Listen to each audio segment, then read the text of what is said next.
Bien, chers amis, chaque 29 juin, nous célébrons la solennité des saints apôtres Pierre et Paul.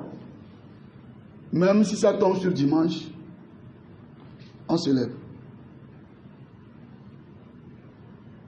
Il y a certaines fêtes, ça tombe sur dimanche ordinaire, le dimanche l'emporte. Mais Saint Pierre et Paul, quand ça tombe sur dimanche, il l'emporte. Les deux colonnes de l'Église, depuis hier soir, en posant un regard méditatif sur les deux figures, les lectures, les prières,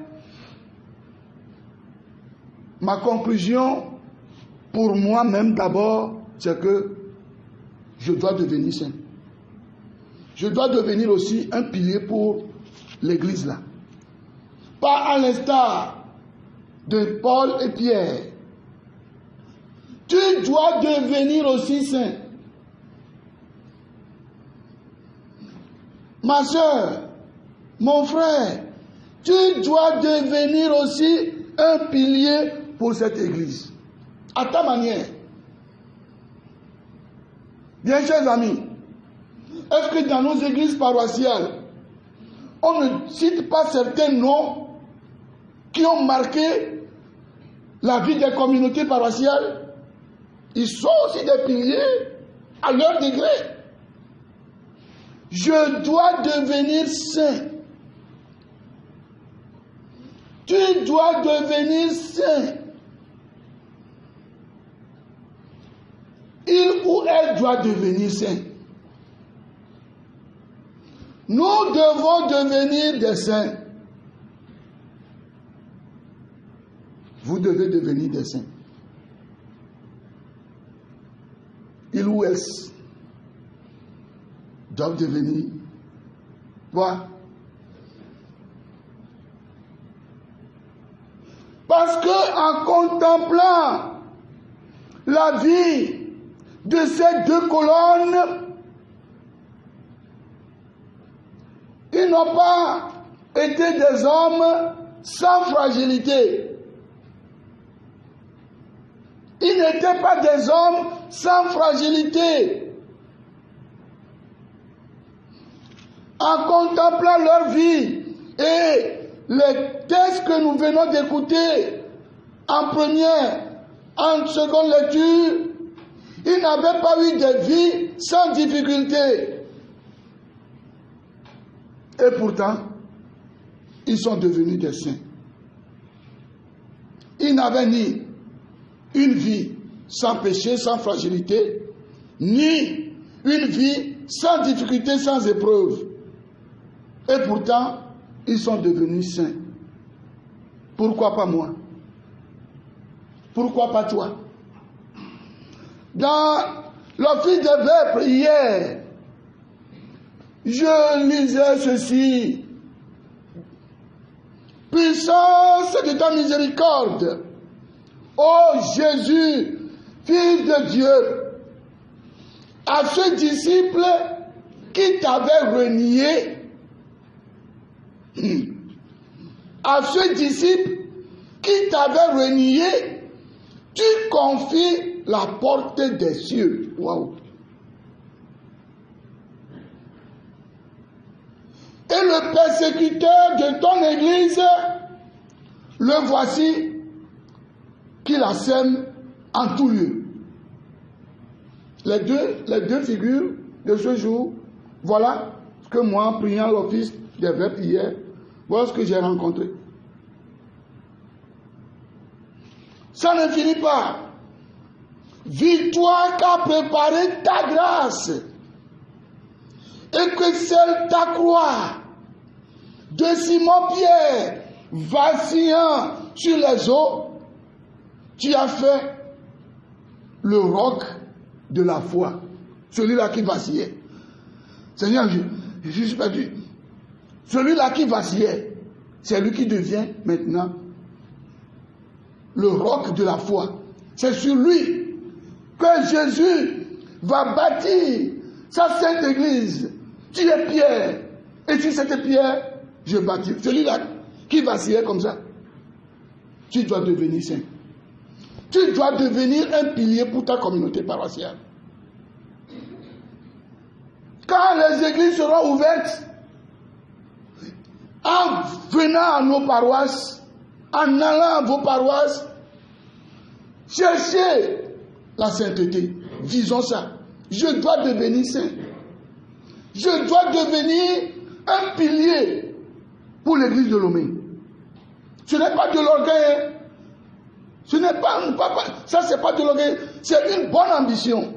D'ailleurs, c'est ce à quoi et c'est ce pourquoi le Christ nous a appelés. C'est notre toute première vocation. Je dois devenir un pilier pour l'église de Lomé. Tu dois devenir un pilier pour ta communauté paroissiale. Dieu ne t'a pas appelé là-bas pour détruire. Mon Seigneur dira, destroy.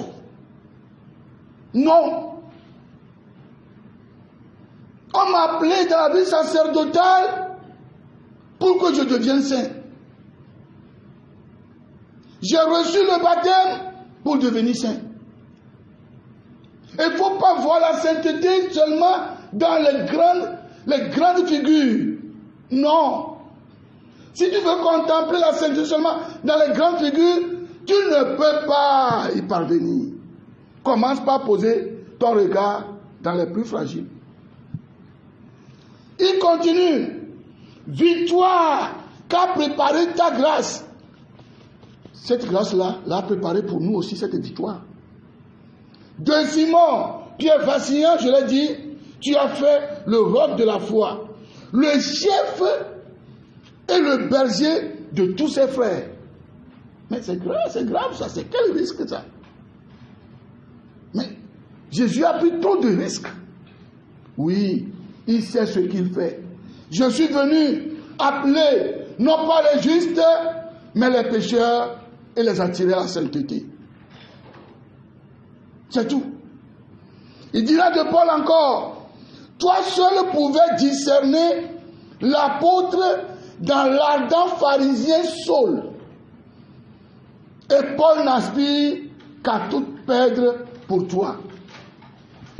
Chers amis, si ceux-là, avec toutes ces fragilités, ces porterons, ces persécuteurs, sont devenus des saints, nous devons devenir des saints. C'est mon invitation. Tout au long de cette semaine, visons la sainteté. Que dois-je faire? Supposons que c'est ma dernière semaine sur cette terre. Que dois-je faire dans ma maison, dans mon lieu de service, dans ma communauté? Que dois-je faire? Supposons que c'est la dernière semaine. Ils n'étaient pas des saints, ils sont devenus des saints. Nous ne sommes pas des saints, nous devons devenir des saints. Nous avons nos fragilités, nous avons nos bassesses, nous devons devenir des saints. En faisant quoi? En essayant chaque matin de connaître davantage le Christ. C'est important. Parce que si tu ne demandes pas chaque jour la connaissance du Christ, des fois il va te montrer certaines parties de son visage, tu vas fuir. Au moment des épreuves, tu peux repousser chemin. Seigneur, je veux te connaître. Et donc, dans l'évangile, qu'est-ce que les gens disent? Et vous, tu es le Messie. Est-ce que le Messie, la vie sera facile pour le Messie? Non. Le Messie va souffrir. Et si tu dis, tu es le Messie, ça veut dire que tu me connais. Il faut me connaître davantage. Les autres choses vont venir. Il va oublier qu'il avait dit qu'il est le Messie. Nous devons demander à Jésus de se faire connaître. Que nous puissions le connaître tous les jours. Si par exemple, en devenant prêtre, je pense que je connais déjà Jésus, je suis dans la plus grande illusion. Je suis dans la plus grande illusion. C'est ça qui arrive des fois. On voit des chrétiens, quand ils prennent des responsabilités dans la communauté, alors ils pensent que, c'est un terrain glissant. Ayons l'humilité. Seigneur, je veux te connaître davantage. Cette semaine, je veux te connaître davantage. Je veux te connaître davantage. Ce n'est qu'à ce prix qu'il va te confier une mission dans la communauté paroissiale, dans ta famille, dans ton service. Parce que tu le connais, qui sait qui il est. Il ne peut pas aller confier sa mission, ce qui lui est cher, à quelqu'un qui ne le connaît pas.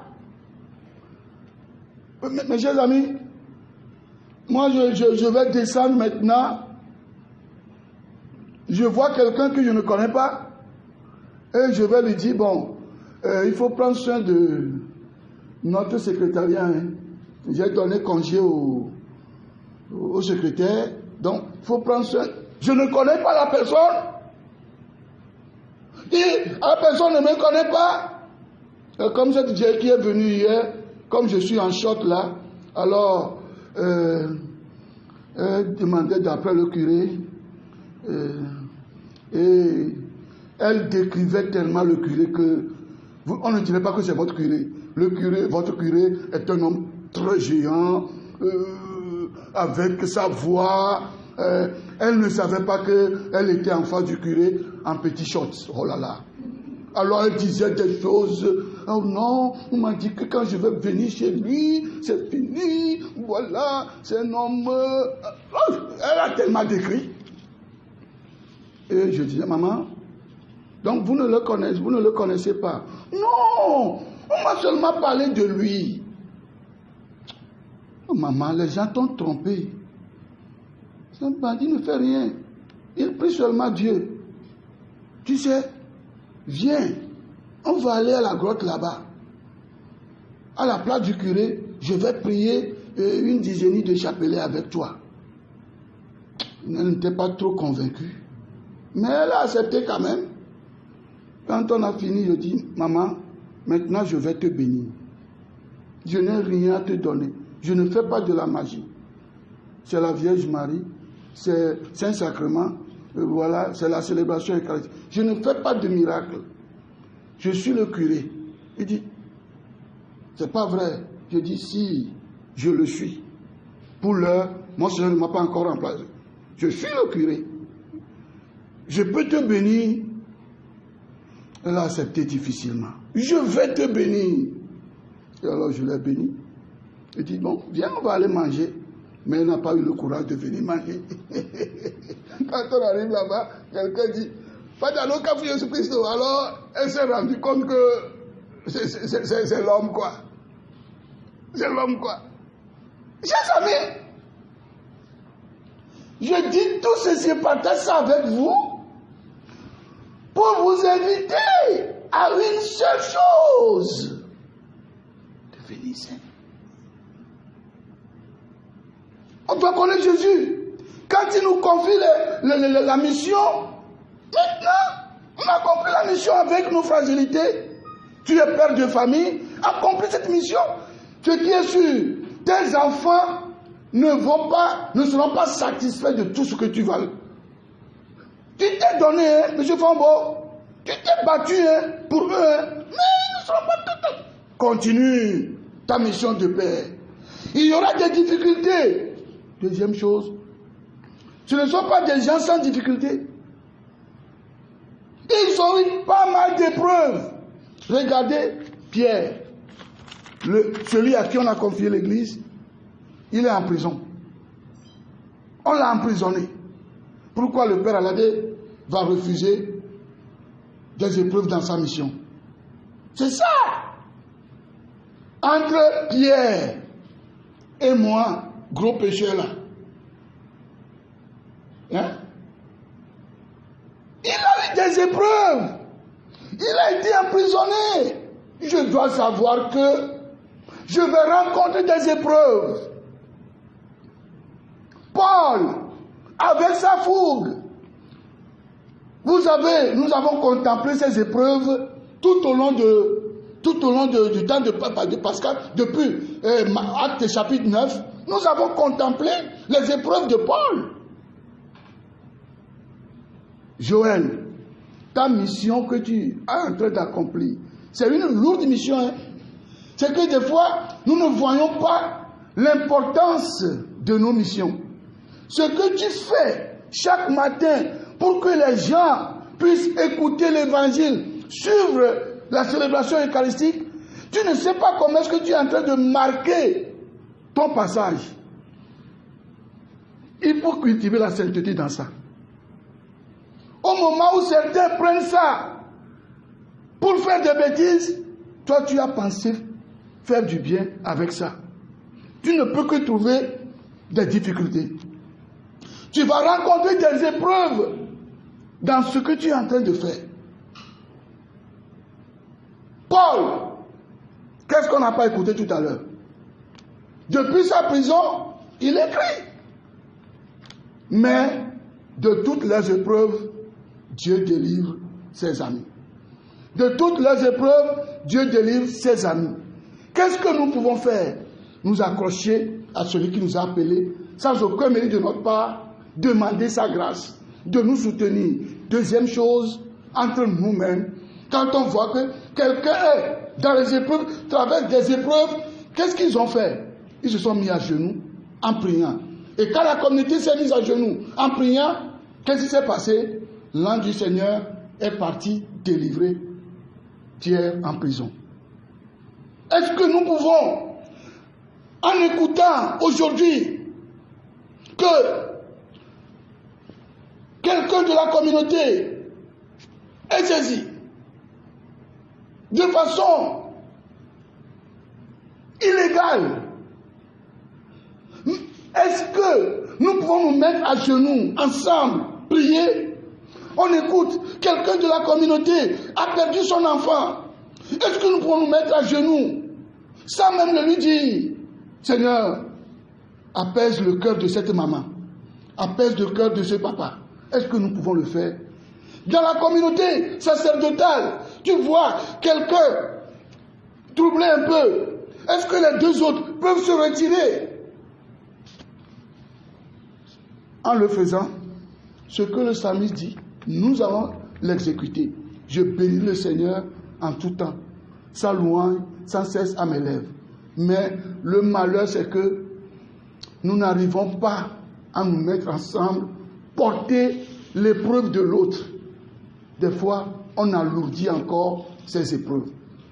Que Dieu, qui nous a rassemblés de près ou de loin, en ce début de semaine, où nous célébrons Saint-Pierre et Saint-Paul, nous donne cette conviction-là que nous pouvons devenir des saints, nous pouvons devenir des piliers pour nos communautés paroissiales, nous pouvons devenir des piliers pour nos églises diocésaines, pourquoi pas pour l'église d'Afrique et l'église du monde. Nous pouvons les devenir. Et alors, savoir chercher à connaître tous les jours le Christ, le connaître davantage et traverser les épreuves, les éventuelles épreuves. Nous dirons comme Saint Paul, j'ai combattu le bon combat, j'ai achevé ma course. Que le Seigneur de l'univers me donne la couronne de gloire qui ne se flétrit pas. Amen.